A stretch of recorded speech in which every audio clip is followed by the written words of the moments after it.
everyone!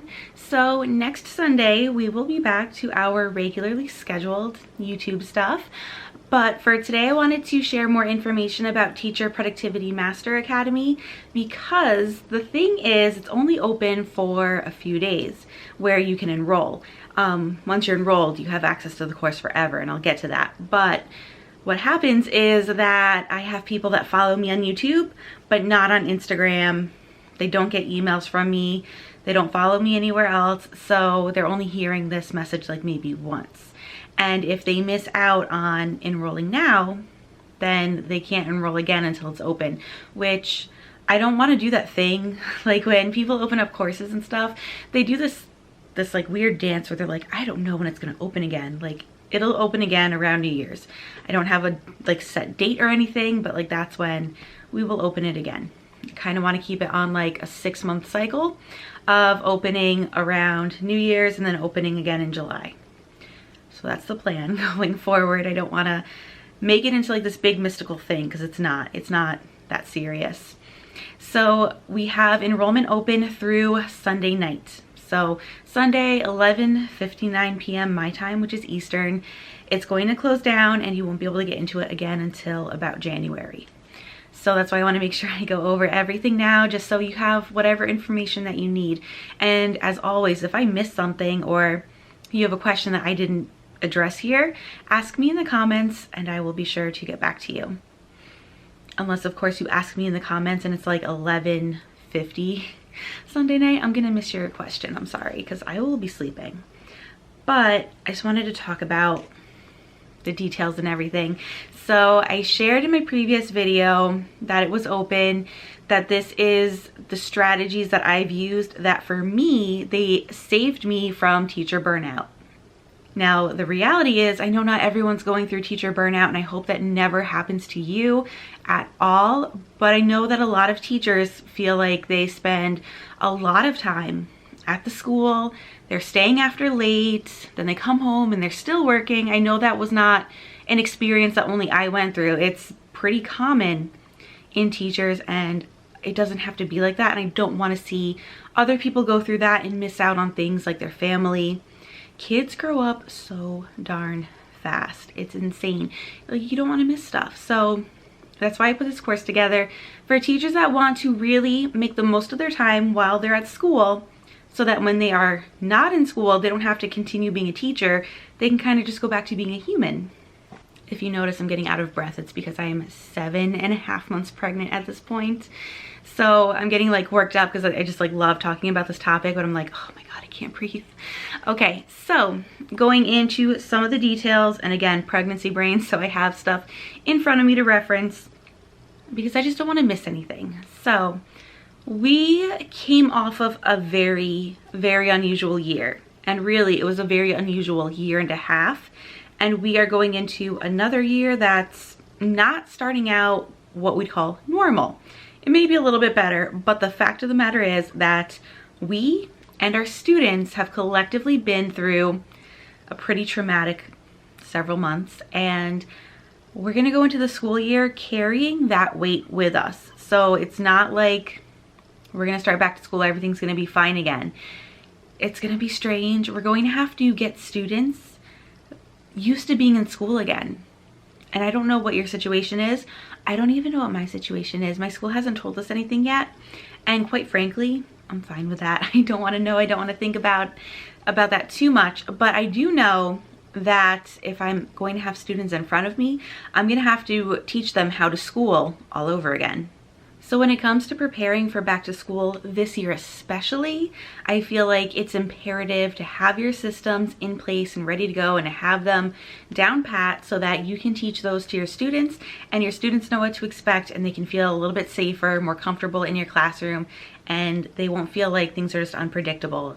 I mean, things are going to be unpredictable that we can't control, but we can control some of the things, like the systems that we have in place that keep our classroom running smoothly. And that is what this course is all about. And that's why systems are so important to me enough that I made a course dedicated to just setting up your systems as a teacher. But before I just settled on doing just that, I asked my teacher friends in secondary what their questions were, what they struggled with productivity-wise. So in addition to setting up your systems, before we get into that, we talk about how to avoid distractions, how to use your time efficiently, and how to prioritize tasks and use a to-do list so that it actually gets done. And then we talk about systems, not just here's a system for you to use. You don't need me to give you all of my systems because they're what I've created for me to use at my school with my students.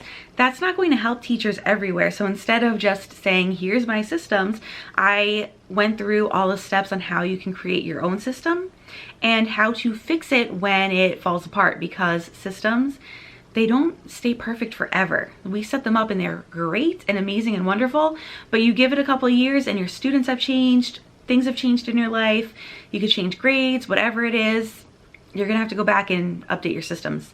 So I teach not just how to set up your system, but how to also maintain it. We also talk about batching in the course because that is one of my favorite work smarter, not harder strategies. And we talk a very little bit about organization. It's more about how organization is going to save you time and sustain your systems. So I don't go too deep in that because I talk about organization like everywhere else. So I feel like I've rambled on about that enough. Let's talk about some of the questions that people have been asking. So one question is, who is this course designed for? And I'm a secondary teacher, and what I've always noticed is that there is a lack of resources that are geared towards secondary teachers.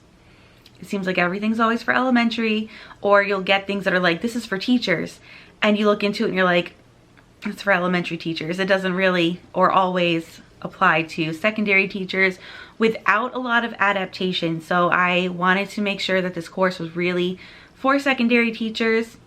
And then the follow-up question is, well, could an elementary teacher take it?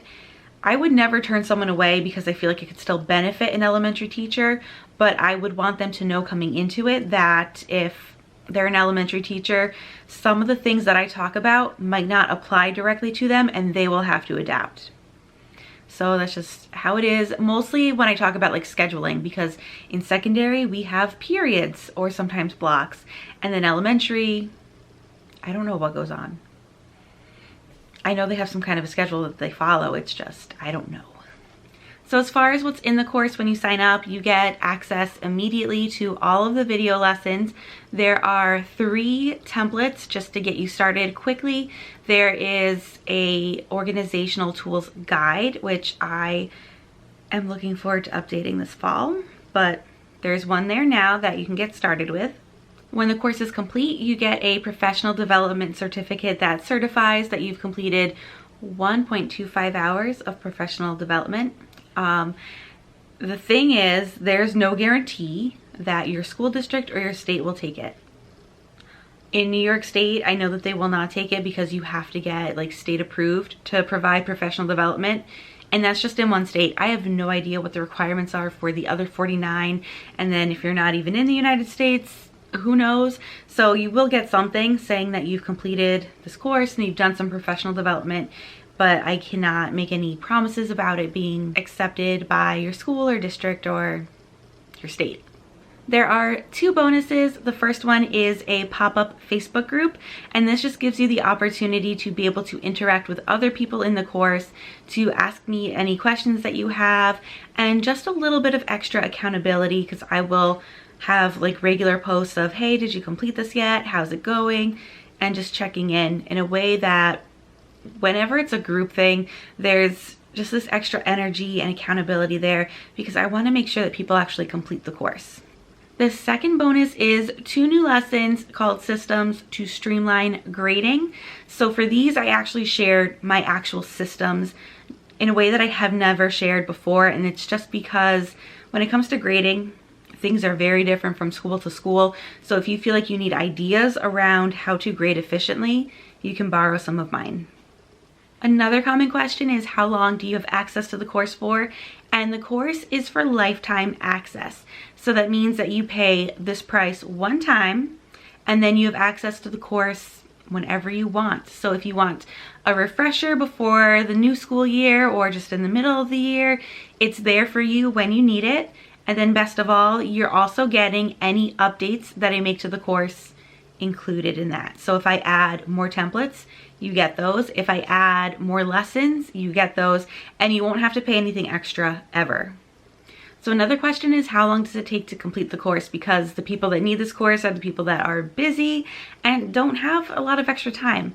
The good news is that it's completely self-paced, so you do it when you want, when you need, when you can, but all of the videos combined take 75 minutes to watch, hence that 1.25 hours of professional development time. 75 minutes for my math-phobic friends, that's 1 hour, 15 minutes. So it is completely doable to get it done in one afternoon.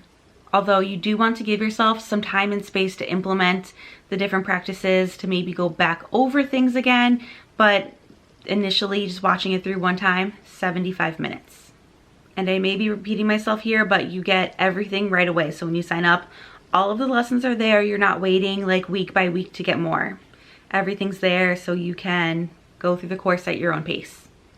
So I have nothing else to add. I don't want to make this video terribly long, but again, if you have questions, just ask me.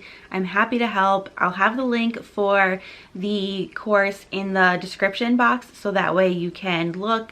You'll see more information there. It'll be repetitive with the video, but you can see more information, and if you wanted to purchase the course, that's where you would go.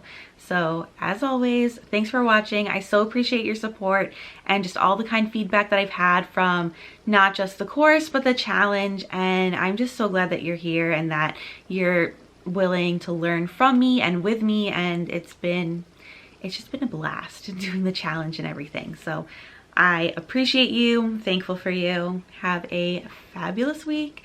And like I said, next Sunday, we'll be back to the regular program.